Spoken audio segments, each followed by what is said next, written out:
Is it clear? Okay, that part is done. Now look at the how I am folding it. This is very important for you. I'm talking first the normal one. Look at me carefully. I'm doing it normally.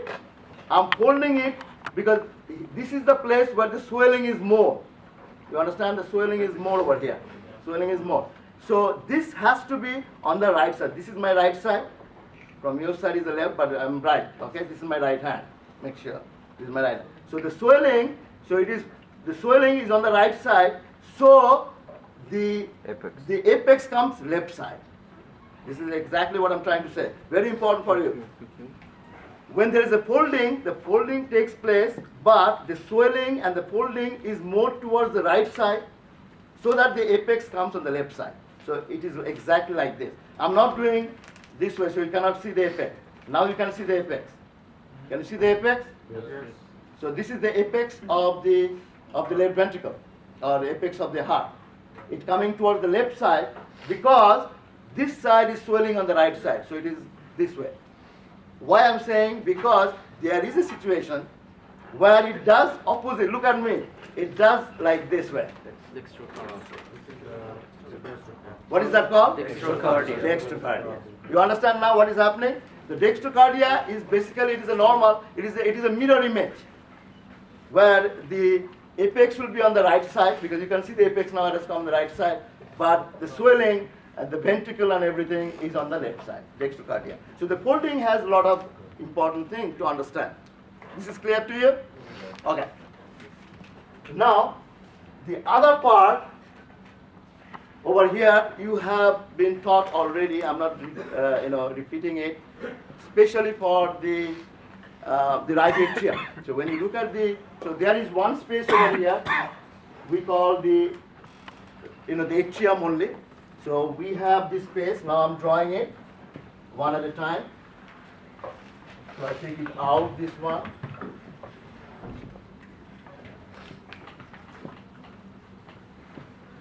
You are okay up to this? Yes. Okay, so that's fine.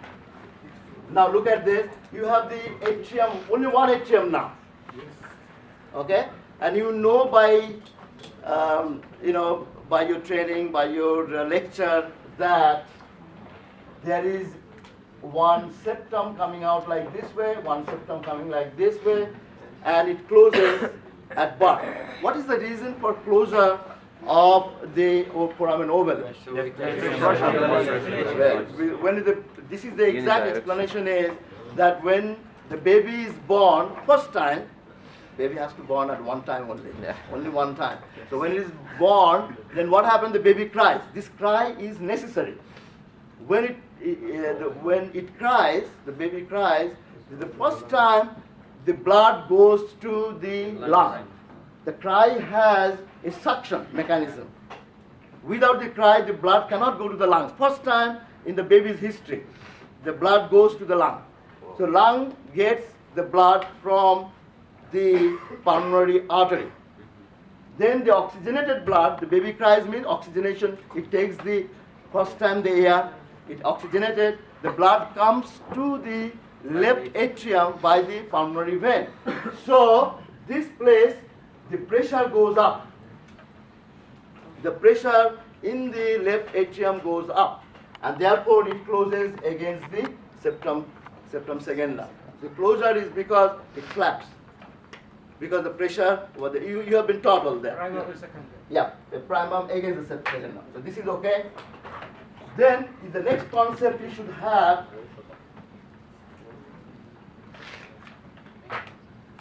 that what happens to the bulbus cordis. So let's talk about the ventricle first, then the bulbus cordis. Okay. Now regarding the ventricle, you have this one, right? And it has to be separated into two parts. Left and right ventricle. Everybody knows the anterior 2/3 is muscular in nature. Posterior 1/3 is the most important part. It is the membranous part. It is the membranous part. Exactly, from the endocardial cushion. Now I want to add, I don't know whether Dr. Zafar has added that, and this comes in a regular fashion wherever you have to appear the board exam. Do not just say the endocardial cushion, but use the another word called neural crest cells. Neural crest, very, very important. Very important. The endocardial cushion, the neural crest cells, is primarily responsible for this. I'll give you an example so you will understand why I'm saying that. And it will open up your mind. Okay? So one more time, the membranous portion, definitely you said the correct word, endocardial cushion is responsible for that. But that endocardial cushion actually has the neural crest cell. If there is a problem of the neural crest, then there will be defective of this. So wherever there is a membrane, you think about the neural crest in the heart. Will you remember that? Okay. This is very important for you to understand this. And why? Because I will give you an example, and that will open up your mind that why this is important, neural crest cell.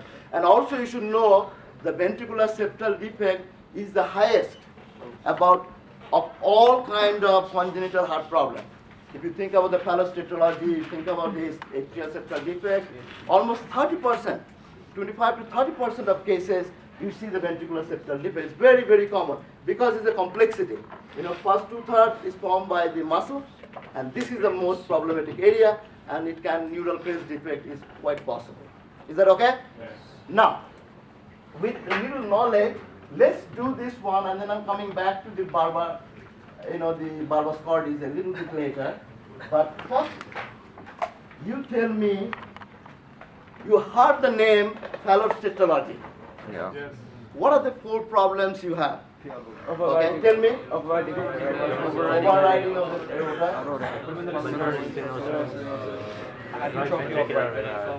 Enlargement of right.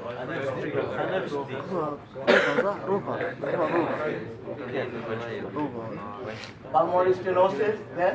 Right ventricular hypertrophy. Right ventricular hypertrophy.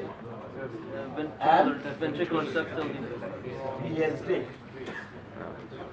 Now what happens is students, this is the problem, the students memorize it, but they don't understand why there should be a VSD and pulmonary stenosis. The problem is only one problem, and you will understand forever. You do not have to memorize this.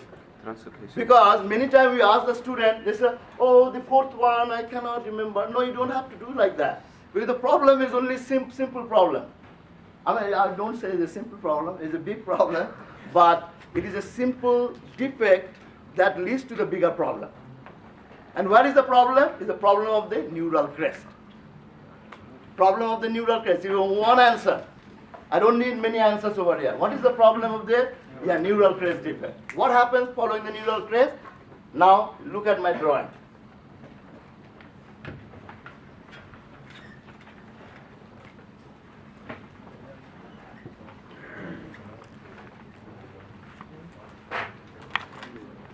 So, I will make like physiologists do it. They put like this way, isn't it? Left atrium, right atrium, this. But we do the same way. There is something coming out from here. What is this one? Pulmonary artery. And something is coming from here. Aorta, okay? So remember this part, and this is possible because there is a aorticopulmonary septum which divides the truncus arteriosus into 2 parts, equal. Okay? Now, this aorticopulmonary septum is nothing but a membrane. It is a membrane, and it is formed again by the same neural crest, because the membrane is the same neural crest. Neural crest is predominantly forming this membrane. Now the problem is that if now I'm drawing only the truncus arteriosus, and I'm just making it exactly half. So this side is the aorta, this side is the pulmonary artery. Exactly half. Now if there is a problem of the neural crest, then what happens is that it is shifted towards the right. This will be pulmonary stenosis now. It takes the more space over there. And because it is the pulmonary stenosis is there. Now aorta is coming from both sides. So here is the aorta overriding because your pulmonary, this is the stenosis. This is small and this is coming from both. So it is coming from this side, coming from this side. So it's called overriding. This will need to be explained. Is overriding of the aorta. Okay? And what is the problem? Because of this neural crest problem, the membrane has a problem. But that membrane is continuous with the membrane of the ventricular septum. So if that is a problem, ventricular septum will have a problem. Now it's clear? Yes. You don't have to remember anything. If the septum has a problem, there has to be ventricular septal defect. Now makes sense? Now you have to remember only this thing now. Okay. There is a problem of the neural crest. So it has shifted, pulmonary stenosis.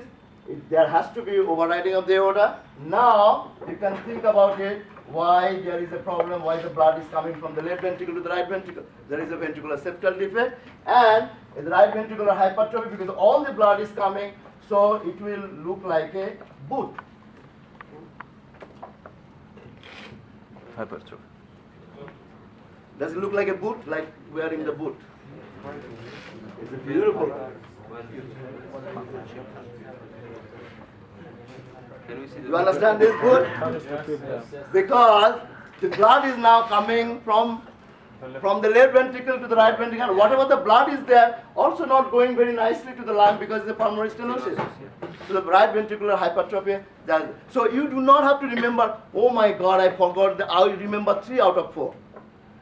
It should not happen to an alpha student because you know the problem. The problem is the neural crest, the membrane problem, and that's it. So ventricular septal defect will be there. The blood will be coming from the left ventricle to the right ventricle. Because of the pulmonary stenosis and everything, there will be right ventricular hypertrophy. It's called the boot-shaped heart. Has anybody told you? Yes. Must have been. Boot. What about the arterial direction? This one is called overrider. Oh no, that's separate. You know. That's another story. That's another story. Not now. The displacement to right. Because trincus arterius displacement. Yeah, displacement. Yes. Trincus arterius or Towards the pulmonary side. our conscious. It is normally over here now. It is shifted to this side. Okay, so there will be pulmonary stenosis. You can see the pulmonary stenosis. Trincus arterius or conscious or two. I don't get it. The trincus arterius or Truncus arteriosus will be divided into 2 parts. Aorta, pulmonary artery. the septa. Septa is moving, this side,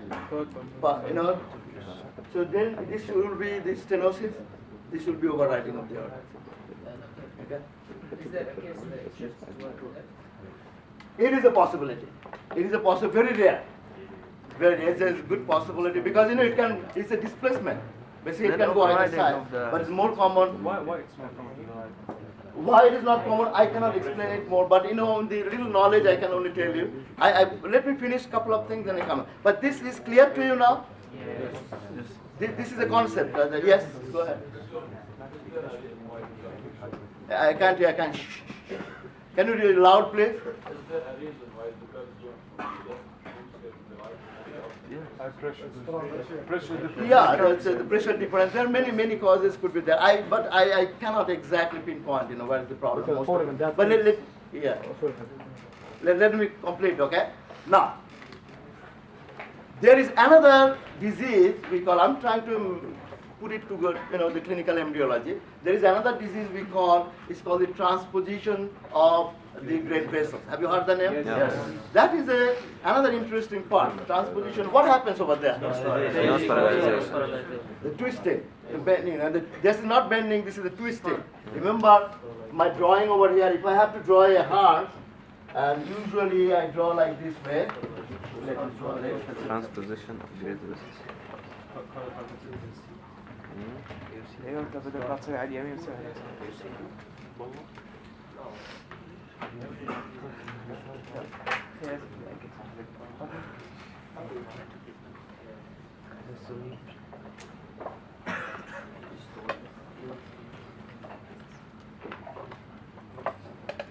the heart, okay? But you know that when I'm drawing this thing, this is basically the aorta. Yes. And this is basically the pulmonary artery. And this aorta, if I have to draw properly, then it goes like this way, isn't it? This is the aorta, and it has 3 branches over here, over here, and this goes 2 branches over there. So this. That's the real drawing over there. I can make it more visible for you. Thank you. Is that clear to you? Yes. This diagram? So this is the aorta, and this is the pulmonary artery. But this happens because of the twisting. Originally, aorta was on the right side. Yeah. It will go to the left, because of the twisting, and the pulmonary artery over there come. If it does not happen, then there is a problem, because then the oxygenated, deoxygenated blood will be mixing. Yeah. And that is the transposition of the aorta, transposition of the great vessels. Okay? I don't have to repeat it. If you know this much, that's good enough. The problem is the twisting. You don't have to know more than this, less than. Only problem is, as compared to dextrocardia, is that this one is more problematic because it is a cyanotic blood. It is the less oxygenation is possible over here. And this is more critical. If that doesn't twist, mean the patient may die unless you do some surgery. Okay? This is more problematic as compared to dextrocardia. Many people are born with the dextrocardia perfectly okay. If they have all organs shifted. Organ shifted, maybe, yes. But if it's alone, when they have a problem. They were not diagnosed for a long time. Like, it's not an acute problem. This is an acute problem if it is transposition of the great vessel because of the cyanosis. It's caused by a problem with the homeobox. Yeah, that's absolutely. That's exactly it. But when the truncus arteriosus originally splits into the pulmonary artery and the aorta, it was originally the aorta in front and posteriorly And the right, then that's correct. That's correct. If you look at the diagram, I did not bring in, because I'm not projecting any slides over here. I'm not giving you any additional material, but the concept is clear now. Now comes to the bulbus cordis. Remember, the another one over there, somewhere over there is the bulbus cordis. Now, if I ask you, what does it do, the bulbus cordis? What is it? The roots of the. Exactly. So very good. So the smooth part, everybody should be able to understand where is the smooth part over here. Outflow. Somebody said outflow? Well, who said outflow? Nobody said. I'm saying that. Outflow, just before that, then outflow, sometimes it's called infundibulum. Yeah. Have you heard the name? Yeah. Infundibulum of the pulmonary artery. This is a very smooth part. That is the remnant of the bulbus cordis. Okay? And then another one, similarly, you have the aorta, just outflow in vestibule. Who said vestibule? Very good, wonderful. Give a big hand to it, you know. Very good. So the vestibule, that is also the smooth part. So these are the two parts, actually the remnant of the bulbus cordis. Okay? And it is basically forming the smooth part of the ventricle. That's what it is, both left and right ventricle. Smooth part, bulbus cordis. So originally it is, it is swelling, then it is narrowing down to allow the truncus arteriosus to grow. Remember, it is connected to the truncus arteriosus, right? So it is outflow tract, we call it. So it's clear about everything. No ambiguity, nothing. That everybody understands that. Now I'll just say one more word, and then you are okay. Take 5 minutes break, then I can start the respiratory system. Obviously, I'll be doing the venous system and make it very clear and what is exactly needed for in the next class. Not next class, but the following one. When I do the arterial system, then I can do that too.